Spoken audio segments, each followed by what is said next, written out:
Welcome to the e-learning tutorial of Draftsman Mechanical Trade, Government ITI, Howrah Holmes.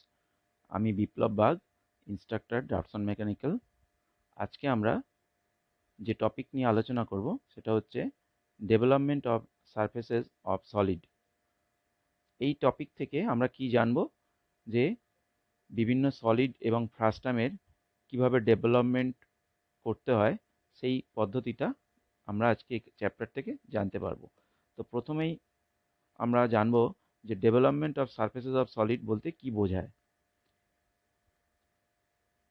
এটা হচ্ছে যদি কোনো সলিড অবজেক্টের বাইরের দিকটা একটা পাতলা শিট দিয়ে যদি কভার করে দেওয়া হয় এবং সেই কভারটাকে আবার খুলে ফ্ল্যাট সারফেসের উপর রাখা হয়, তাহলে ওই সারফেসটাকেই বলবো আমরা ডেভেলপমেন্ট অফ দ্যাট সলিড। আমরা যদি ইংরেজিতে বলি, if the surface of A solid is laid out on a plane surface, the shape thus obtained is called the development of that solid. আবার অন্য কথায়, the development of a solid is the shape of a plane sheet that by proper folding could be converted into the shape of the concerned solid. ঠিক আছে? তো engineering application এই development চ্যাপ্টারে কি সেটা আমরা একটু জানবো। এখানে অনেক অবজেক্ট ইঞ্জিনিয়ারিং ক্ষেত্রে পাওয়া যায় যেগুলো ম্যানুফ্যাকচারিং করা খুব difficult conventional manufacturing method use করে বা প্রসেস ইউজ করে। কেন না, তার শেপ এবং সাইজ এত ইন্ট্রিকেট সেটার জন্য। তো এই ডেভেলপমেন্ট প্রসিডিওর যেটা আমরা শিখতে চলেছি সেটা যদি ইউজ করে আমরা এই ধরনের ক্রিটিক্যাল বা ইন্ট্রিকেট শেপ এবং সাইজ অবজেক্টের আমরা ডেভেলপমেন্ট বা ম্যানুফ্যাকচার করতে পারবো। এটার অ্যাপ্লিকেশান এক কথায় আইটিআইতে শিট মেটাল ট্রেড আছে। শিট মেটাল ট্রেডে পুরো বেসটাই হচ্ছে এই development of surfaces of solid এই চ্যাপ্টারের উপরে। ঠিক আছে? আচ্ছা, এগুলো কোথায় আমাদের অ্যাপ্লিকেশান হয়, মানে প্রয়োগটা আমরা যে বস্তু দেখতে পাই সেটা কোথায়? যেমন বয়লারের সেল, অর্থাৎ বয়লার যেটা নাকি একটা মোটা প্লেট দিয়ে তৈরি হয় ফ্যাব্রিকেট করে, সেই বয়লারের সেল, চিমনি আমরা দেখেছি, কলকারখানায় যেখান দিয়ে ধোঁয়া বেরোয় সেই চিমনি, প্রেসার ভেসেলস, শোভেল মানে যে বেলচা, ট্রে, বিভিন্ন জায়গায় আমরা ট্রে ইউজ করি, সেটা করা যায় এই ডেভেলপমেন্ট এর টেকনিক ইউজ করে। Boxes and cartons, feeding hoppers, large pipe section, body and parts of automotive, অটোমোবাইলে তো বিভিন্ন পার্টস, বডি সব কিছু এই sheet metal development, ships, aeroplanes and many more, আরও অনেক আছে। তো আমরা এই প্রয়োগগুলো তো হয় এবং সেটা কিছু টেকনিক ইউজ করতে হয়, সেইটা আমরা ধীরে ধীরে জানবো। আচ্ছা দেখো, ছবিতে দেখানো রয়েছে আমাদের এতক্ষণ যা বললাম, ডেভেলপমেন্ট যদি এরকম একটা রেক্ট্যাঙ্গুলার ব্লক হয়, তাহলে সেই ব্লকের বাইরের সারফেসটা সেটা যদি একটা থিন শিট দিয়ে জড়ানো হয়, তো সেটাকে যদি আমরা অ্যাজ পার দ্য মেজারমেন্ট আমরা বানাতে চাই, তাহলে আমরা কিভাবে বানাবো, এটাই হচ্ছে ডেভেলপমেন্ট। প্রথম তো ড্রয়িং করতে হবে, ড্রয়িং করে সেইভাবে আমরা শিট মেটালটাকেও কাটবো। ঠিক আছে? তো দেখা যাচ্ছে এই রেক্ট্যাঙ্গুলার ব্লকের যা লেন্থ, ব্রেথ এবং ডেপথ যা আছে, এটা বুঝতে আশা করি অসুবিধা হচ্ছে না যে এর মধ্যে ইয়েলো কালারের যেটা পাশে রয়েছে ছবিতে, এটাই হচ্ছে ডেভেলপমেন্ট অফ দ্যাট, পাশের যে রেক্ট্যাঙ্গুলার সলিডটা রয়েছে ওটারই ডেভেলপমেন্ট। ঠিক আছে? তো আশা করি বুঝতে অসুবিধা হচ্ছে না। এবার জানবো আমরা প্রিন্সিপাল অফ ডেভেলপমেন্ট, অর্থাৎ ডেভেলপমেন্টের কি প্রিন্সিপাল আছে, অর্থাৎ মেথড অফ ডেভেলপমেন্ট এক কথায়। তো চারটি মেথড আছে। প্রথম মেথডটা নিয়ে আমরা আলোচনা করি, parallel line development method. Parallel line development method নামটা থেকেই বোঝা যাচ্ছে যে প্যারালাল। এখানে কি, যদি কোনো অবজেক্ট যার অ্যাক্সিস এর সাথে তার ল্যাটারাল সারফেস, তার পাশে যে সারফেসটা আছে সেটা যদি প্যারালাল হয়, তাহলে আমরা এই parallel line development method use করে ওই অবজেক্টের আমরা ডেভেলপমেন্ট করতে পারবো। এটা কীরকম? It is used for developing prisms, single curved surface like cylinders. ঠিক আছে? In which all the edges are generators of lateral surfaces are parallel to each other বা ইচ, বোঝা গেল? অর্থাৎ parallel line development method use করে আমরা কিসের development করতে পারি, কোন ধরনের অবজেক্ট? প্রিজম, তোমরা জানো রেক্ট্যাঙ্গুলার প্রিজম বা স্কোয়ার প্রিজম, পেন্টাগোনাল প্রিজম, প্রিজমের। আর সিলিন্ডার, দেখো সিলিন্ডারেরও অ্যাক্সিস যে রয়েছে এবং তার বাইরে কার্ভ সারফেস রয়েছে, কিন্তু সেই সারফেসটা প্যারালাল টু দ্য অ্যাক্সিস, এবং প্রিজমের ক্ষেত্রে তো বটেই। সুতরাং প্রিজম এবং সিলিন্ডার, এদের আমরা parallel line development method use করে ডেভেলপমেন্ট করতে পারবো। Second, radial line development method. Radial line development মেথডটা কি না, এটা কোথায় ইউজ হয় না, কোন, মানে এটা হচ্ছে পিরামিড, কোন, এই সমস্ত অবজেক্টের ক্ষেত্রে ইউজ হয়। It is employed for pyramids and single curved surface like cones in which the apex is taken as the center and the slant edge or generator as radius of that development. ওকে, এই ক্ষেত্রে কিন্তু দেখো প্রথমে যেটা বললাম parallel অ্যাক্সিসের সাথে lateral surface, কোন বা পিরামিড এর কোনো ক্ষেত্রেই কিন্তু অ্যাক্সিসের সাথে যে ল্যাটারাল সারফেস বলতে যে পাশের যে স্ল্যান্ট এজটা বা সারফেসটা বোঝা যাচ্ছে, এটা কি বোঝাচ্ছে? তো সেটা দেখো অ্যাক্সিসের সাথে প্যারালাল নয়। এই সমস্ত অবজেক্টের ক্ষেত্রে অর্থাৎ কোন এবং পিরামিড, এদের ক্ষেত্রে আমরা radial line development method use করব। ট্রায়াঙ্গুলেশন ডেভেলপমেন্ট মেথড, এরকম, এটা কোন ক্ষেত্রে ইউজ করব তোমরা হয়তো জানো না। যেমন কোনো পাইপলাইন বা কোনো ডাক্ট যেটা বলা হয়, পাইপলাইন জল যেতে পারে, হ্যাঁ, তোমরা কর্পোরেশনের বড় পাইপলাইন দেখেছো যে, বা প্ল্যান্টের মধ্যে যে পাইপলাইন জেনারেলি রাউন্ড শেপের হয়, কিন্তু এরকম হয় যে কোনো ইনস্ট্রুমেন্ট বা কোনো মাঝখানে ওই সার্কুলার ক্রস সেকশনের পাইপ থেকে অন্য একটি ক্রস সেকশনের সাথে হ্যাঁ জয়েন করতে হবে, তখন যে বস্তুটি মাঝখানে ইউজ হয় ইন্টারপ্রেট করে, হ্যাঁ, দুটোকেই জয়েন করে, এই পিসটাকে বলা হয় ট্রানজিশন পিস। ঠিক আছে, তো ট্রানজিশন পিসের একটা দিক দেখতে সার্কুলার ক্রস সেকশন, আবার অন্য দিকটা হয়তো রেক্ট্যাঙ্গুলার, স্কোয়ার, পেন্টাগোনাল, বিভিন্ন ধরনের সাবজেক্ট, মানে সারফেস হতে পারে। হ্যাঁ, তো আমরা এই ট্রায়াঙ্গুলেশন ডেভেলপমেন্ট মেথডটা এই ধরনের ট্রানজিশন পিসের ক্ষেত্রে ইউজ করে আমরা করতে পারি। এটা কি না, ওই ট্রায়াঙ্গেল করে আমরা সাইজগুলো বা শেপগুলো নিতে পারি।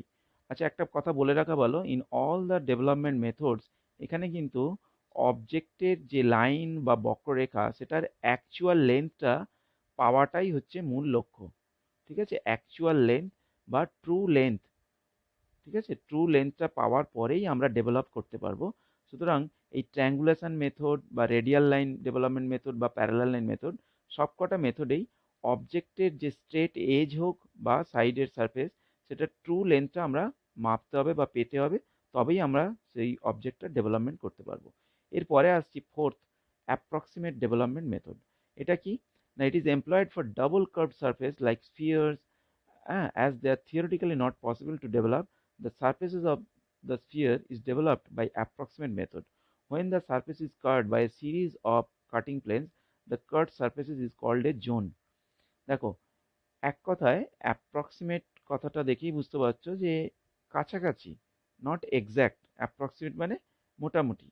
অর্থাৎ এই যে অ্যাপ্রক্সিমেট ডেভেলপমেন্ট মেথড, এটা থেকেই বোঝা যাচ্ছে এমন কোনো একটি ক্রিটিক্যাল সারফেস যেটা কার্ভ সারফেস বা ডবল কার্ভ সারফেস, যেমন স্ফিয়ার মানে গোলক অর্থাৎ বল, এই যে বল, এটার কিন্তু চট করে ডেভেলপমেন্ট অন্যান্য কোনো মেথডেই করা যায় না।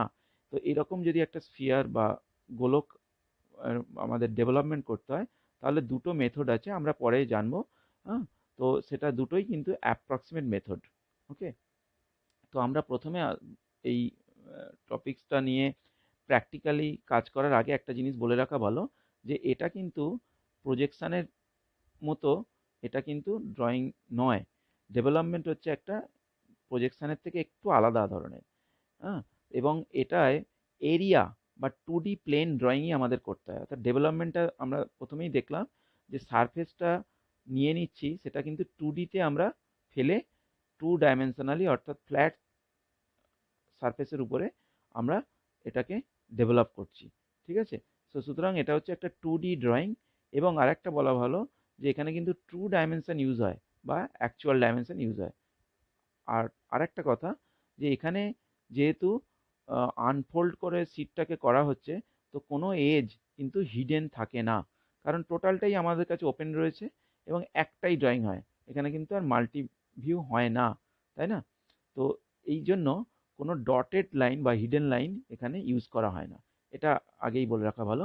এবারে আমরা প্রথম যেটা আলোচনা করলাম প্যারালাল লাইন ডেভেলপমেন্ট মেথড, সেখানে যে দেখলাম আমি বা বললাম যে প্রিজম, সিলিন্ডার, এগুলোর আমরা ডেভেলপমেন্ট করতে পারি। এর আগে দেখেছিলাম যে একটা রেক্ট্যাঙ্গুলার ব্লক, তার আমরা ডেভেলপমেন্ট খুব সহজেই, একটা রেক্ট্যাঙ্গুলার ব্লক তার যদি চওড়া এবং লম্বা যেটা হয় সেরকম কটা সারফেস আছে আমরা গুনে নেব, তাহলে ততগুলো সারফেস এই একই ট্রু শেপ বা ট্রু লেন্থ নিয়ে আমরা ড্র করব, ঠিক যেমনভাবে তোমরা ছবি দেখে বুঝতে পারছো। এটা আশা করি কিছু বলার নেই, it is very easy to understand parallel line development মেথডে।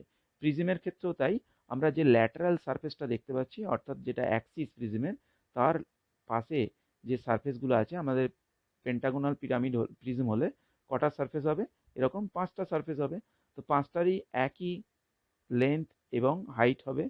হ্যাঁ, তো এস দিয়ে যদি আমরা যেটাকে বলছি সেটা হচ্ছে আমাদের পেন্টাগনের একটা সাইডের মাপ, ঠিক আছে?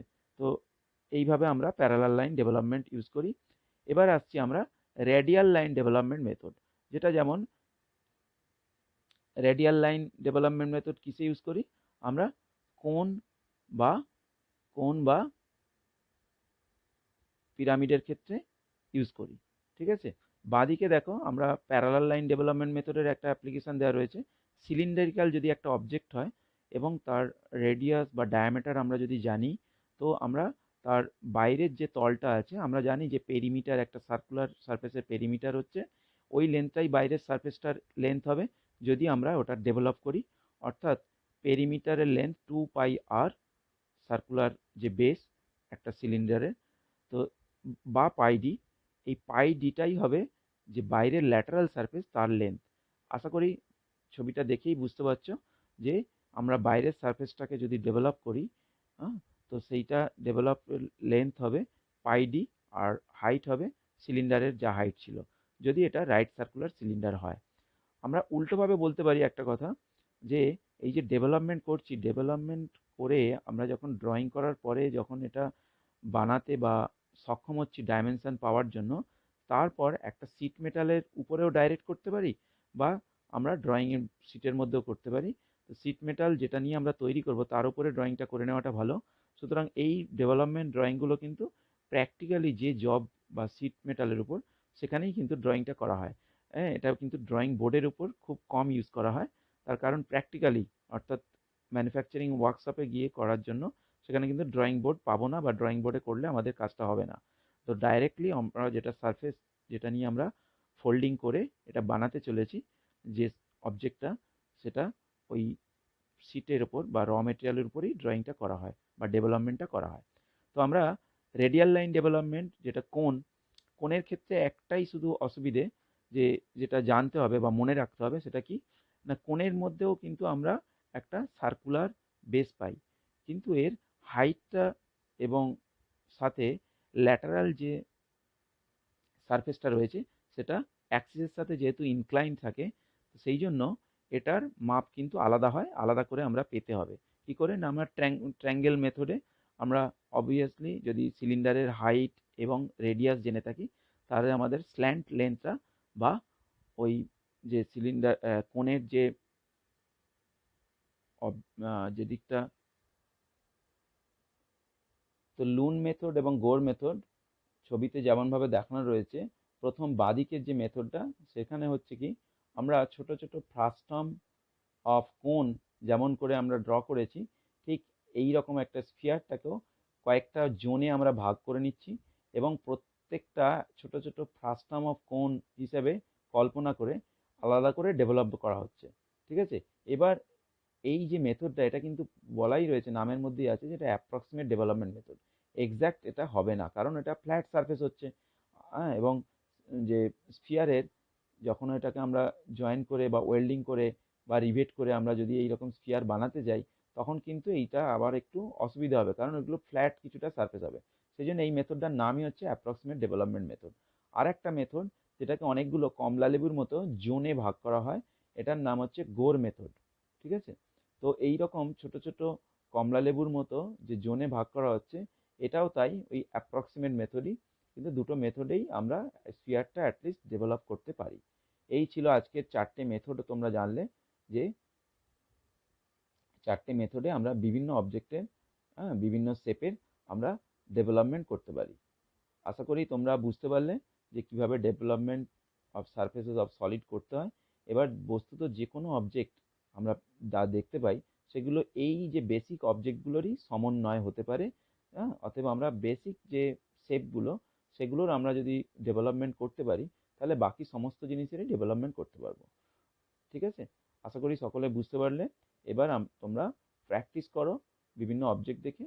যদি কোনো অসুবিধা হয় অবশ্যই জানাবে, আমরা পরবর্তীতে হেল্প করব। Thank you.